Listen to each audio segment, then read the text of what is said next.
Hey everyone, it's Zach with Palantir Research. Palantir's posted how the secret sauce to getting their clients familiar with AIP at their bootcamps on a video today. And it's a solid 18-19 minute video, and if you follow it from start to finish completely, this is great because it is walkthrough in business language, and you can tell this is meant for end users and, dare I say, non-technical folks too. So I'll walk through a summary of the tutorial, but more importantly, I'll give my thoughts after on why this video is going to be effective at showing the early signs of success for the AIP bootcamps, and of course what this means. So Palantir picks a practical and realistic example, of course, to concept reviews, and also uses the GPT-4 model. So even more cleverly, they use Taylor Swift's widely popular and well-known and mainstream example of the Eras Tour, so smart of them to use these keywords in the video.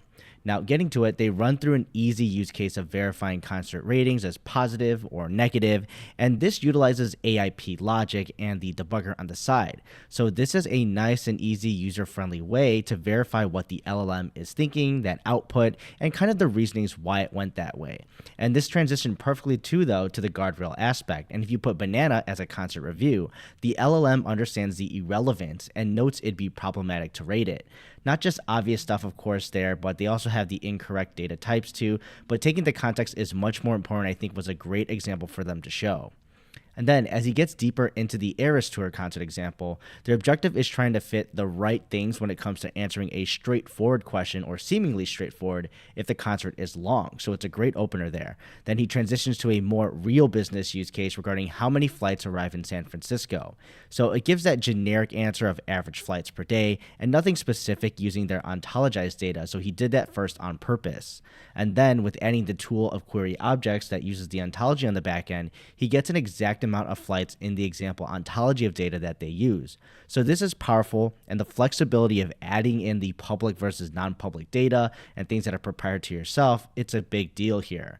And then he states out with the value proposition that AIP is powerful, but it needs the right ontologized data and prompting that gives the much needed context for the LLM. So this transitions though perfectly to the incomplete data aspect that he points out that there can still be shortfalls, and puts a limitation example showing how the calculation showed up inconsistent even though it was pretty close, so someone at Cuff might just say that was correct. And it was still off though, so he made sure to tie the right set of flight data, prompted what date you want to be prompted for your right answers, and closes out the spiel that AIP is powerful, but the importance of context and connections is what truly unlocks the value with being able to throw in humans or remove humans from the loop. And this all happens within the same day of an AIP bootcamp. So again, please check out the demo on your own here. I swear it's worth your time. You can speed it up. But why is this important and so revealing in my own opinion?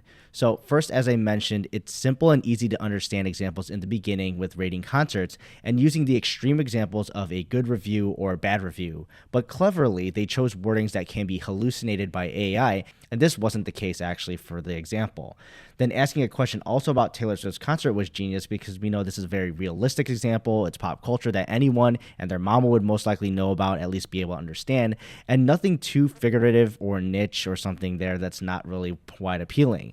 And then the additional beauty is using another interpretable question like how long is a concert? Long can mean something different to everyone, so getting around these interpretations is crucial for LLMs and will have bigger implications to a real business problem. Then we finally get the training wheels off, and this is transitioning to the more use cases that he can tie together with San Francisco flights. And I think this being needed in many industries like supply chains, healthcare engineering, finance, to name a few. This kind of opaque question may play a role in your planning as an organization or your kind of analyses, and being able to use that data tied together is important, and of course for your LLMs.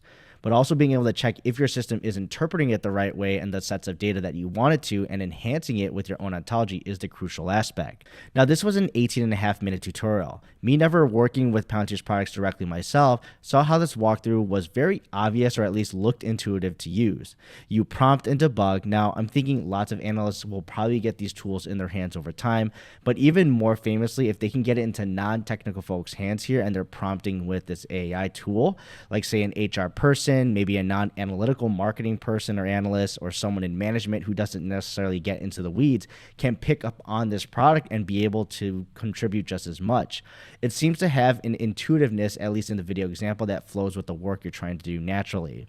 And then when I take my own work, for an example, I have a business use case, need to understand what actually needs to be answered, but then I have to figure out the technical aspects of actually answering that question, what databases, what criteria for the queries, but also the context of querying those tables and understanding what they're used for, and if that data is up to date and things like that. This seems to take out that loop completely, especially for an analyst who can get to the prompting immediately, and as long as they have a strong data set that it's built upon, they'll be able to do this.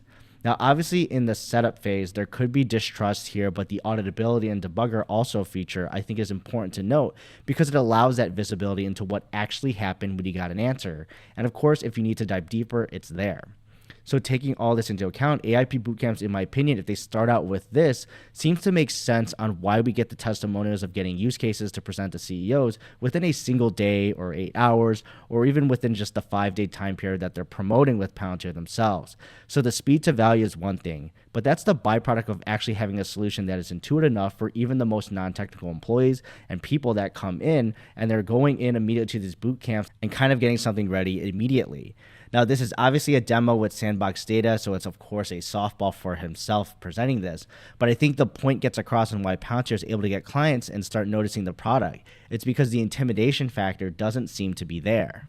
Now, speculation-wise, I would not be surprised to see more of these kind of demos come out soon, but with more relevant business use cases coming to light from Palantir themselves. But I think even more powerful if they would like to do this, having a client walk through this, and if they're willing, because they truly are outside of the company and it gives a more fresh perspective. And even if the work up from their experience, it's purely from that customer standpoint and not having that back end under the hood look experience that maybe a Palantir employee could have, that possibly would make it easier for them. So getting a fresh set of eyes from an actual client would be very powerful here. If we can truly see the usability go up to fresh client eyes, and the scalability of the AI bootcamps are easy to see here, and that has to be proven, of course. And another point is that as more and more of this material comes out, I think this can funnel in more customers, because I'm sure a lot of folks are starting to hear about AIP bootcamps, but maybe they want a preview of what it's going to be like at least, or what kind of technology they're going to work with that they can actually visualize before making that small commitment of even signing up and attending. So this sneak preview into the foundations of starting at an AIP bootcamp, visualized and in a video and publicly available, is crucial for these kind of folks here, and then possibly leading to big customers. And if you're trying to convince your C-suite or your CEO that you should attend this, even for smaller businesses, at least you have a reference point now with this video, because now they can see some of the capabilities here and start using their imagination, what they can do with the data and what the shortfalls are with their current workflows. I mean, there's nothing more powerful than saying that, well, this is how XYZ is currently working, but now if I have Palantir and they can actually visualize it with this tool and have a video to reference, they may be able to make a case there to their management, who will allow them and sign off them to go at least try out the AIP bootcamp. And that's also the beauty of it here. You're not doing a full-on commitment here, and you're expecting something or something workable at least to come out of this. And if things don't work out, then you just haven't committed that much, and then you just move on. And it just gives more reference material too for the public to make decisions about different vendors that they'd be evaluating. So Palantir can slowly remove the blanket covering them when it comes to AIP, and this is a great first step because it's what the client should expect when they attend.